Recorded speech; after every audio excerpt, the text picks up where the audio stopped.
சசிகிட்ட சிவா பற்றி தெரிஞ்சுக்கணும்னு சொல்லி தான் நீலகண்ணனும் வந்திருக்காப்ல.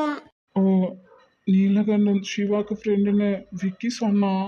ம் இவங்கெல்லாம் வந்தது சரி, இந்த சீனிசிரிக்கு எப்போ வந்தா எப்படி வந்தா ஒன்றுமே தெரியல. ஆனால் ரேகாக்கு இப்படி ஒன்று நடக்கும்போதும் அங்கே இல்லை, ஆம்புலன்ஸ் கிட்டேயும் இல்லையே இவ.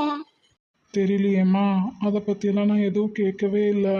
சரி, இப்போ உங்ககிட்ட என்னதான் சொல்கிறா? என்கிட்ட சொல்கிறக்கு என்ன இருக்கு, நீங்கள் வேணா போய் பேசி பாருங்க. இல்லை சங்கரா, எவிடன்ஸ் எல்லாம் பக்காவாக இருக்கு. பூஜைக்கு வேணும்னு விளக்கெல்லாம் கழுவி வச்சிருக்கு, தொடச்சி எடுத்து வேணும் ரேக்காட்ட சொன்னீங்களாம். அதை அவ பண்ணலையாம். சசின்னு நினச்சி தானே அந்த விளக்கு எடுத்து அடித்தேன். மொத்தத்தில் ரேக்கா தான் எல்லாத்துக்கும் காரணம், அவன் மேலே தான் தப்புன்னு சொல்கிறா.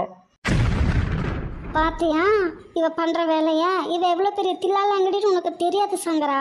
நான் வேலை சொன்னது உண்மைதான், அது ரேகா கிட்ட இல்ல, கருப்பி கிட்ட. அதுவும் நான் வேலை சொல்லும் போது இவ அந்த இடத்துல இல்லவே இல்லை.